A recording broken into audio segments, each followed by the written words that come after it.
Bienvenue dans ce reportage audio, Révélation et médiation culturelle. Je suis Steph Kawé, votre guide tout au long de cette expérience immersive au vernissage de la vitrine de Madi Piller, Reflet Cosmique, avec une contribution de Serena Simo, étudiante de troisième année dans le pôle des études des cultures numériques à l'Université de l'Ontario français. Serena a travaillé sur la médiation culturelle du processus créatif de l'artiste. Aujourd'hui, nous explorons comment l'expérience immersive en 360 proposée par l'étudiante en culture numérique crée un pont entre l'artiste et le public, et quel lien elle établit entre le réel et le virtuel.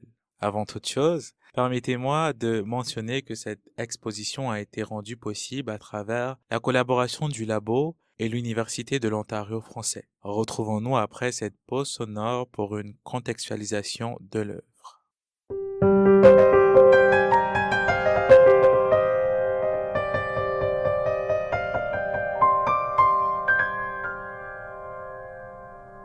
Plongeons dans l'univers de Madi Piller, qui opère entre l'analogique et le numérique. Ces films abordent l'entropie écologique et la fragilité résiliente du médium filmique. Imaginez des images composées d'impressions de végétaux et de spores de champignons sur la pellicule. Voici une exploration sonore de l'œuvre de Madi Piller avec la contribution d'un musicien de Vienne, Stefan Vogelsinger.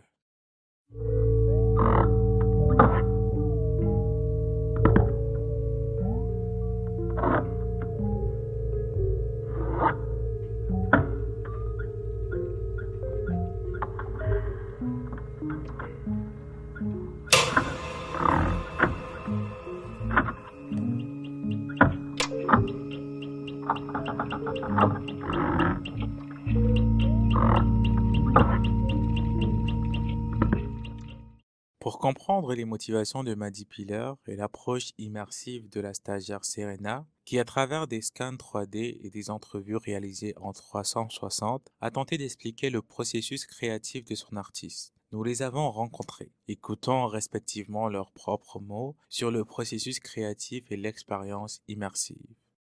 Je pense que ce sont deux expériences complètement différentes.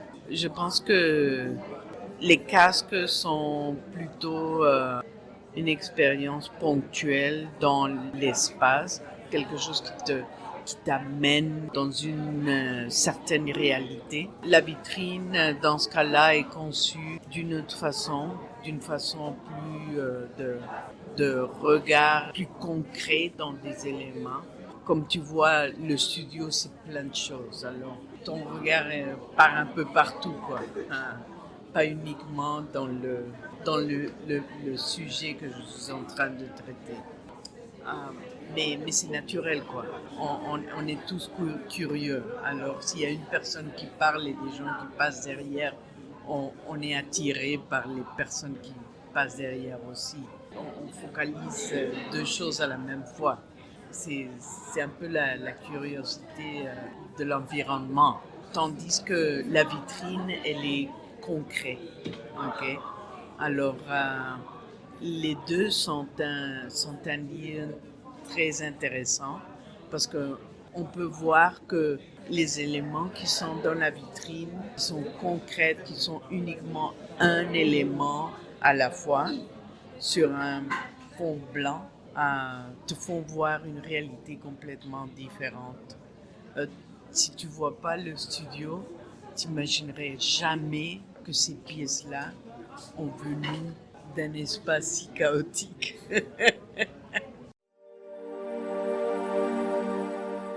J'ai essayé comme de plonger le public dans l'atelier de Madi, dans son environnement de création, dans son art. Question pour eux en fait de voir, d'expérimenter ce que moi j'ai eu à voir. En fait, j'ai été une médiatrice entre le public et l'œuvre de Madi. Ce projet de médiation a été réalisé au sein du laboratoire du pôle d'études des cultures numériques.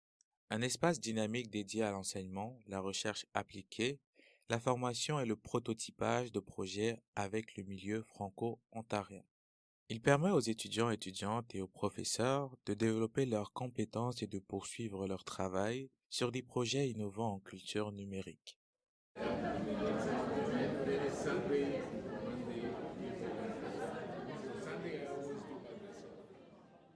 Écoutons maintenant certains témoignages du public lors du vernissage de cette vitrine le 16 février 2024 à l'UOF.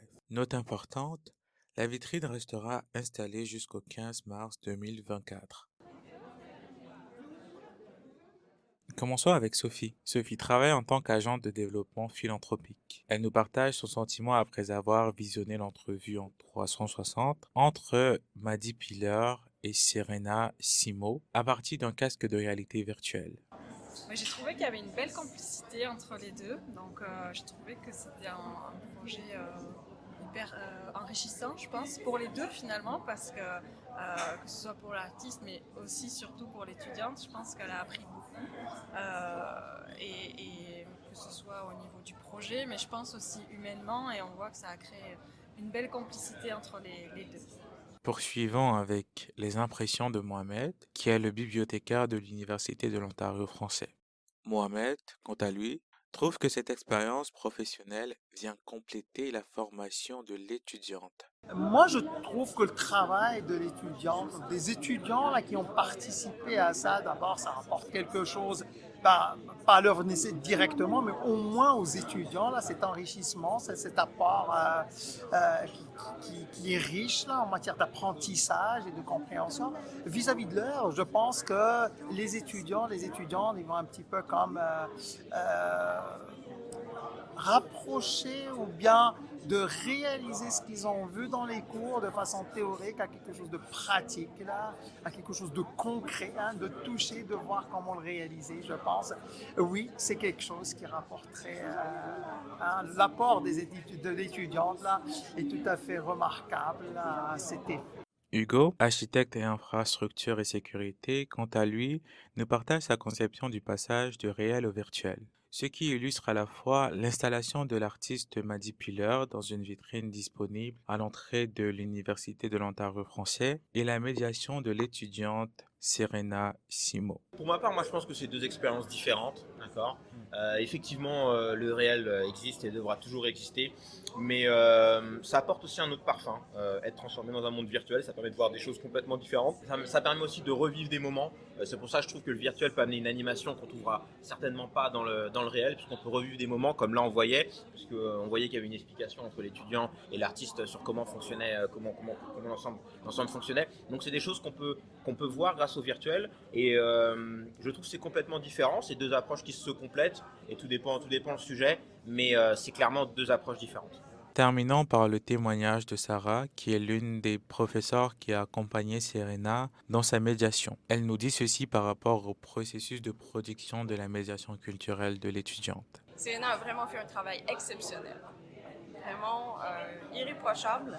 Elle a été d'un professionnalisme constant, et vraiment elle m'a beaucoup impressionnée par son courage, parce que c'est pas évident de se lancer dans ces choses-là vraiment à cœur ouvert, et tout en étant justement pas certaine de comment ça finit. Et moi, je vois aujourd'hui vraiment le résultat de tous ces efforts, et je trouve ça absolument magnifique, et je suis très, très, très, très ravie pour Serena. C'était Révélation et médiation culturelle. Nous vous invitons à participer à la médiation, à visiter l'installation, à partager vos réflexions et à explorer ce fascinant pont entre l'artiste et le public. Un grand merci à Madi Piller, à Serena Simo, au Labo, à l'Université de l'Ontario français et à vous, chers auditeurs. Restez connectés pour plus d'exploration artistique. Je suis Steph Kawé, étudiant de deuxième année dans le pôle d'études des cultures numériques et coordonnateur de la médiation culturelle.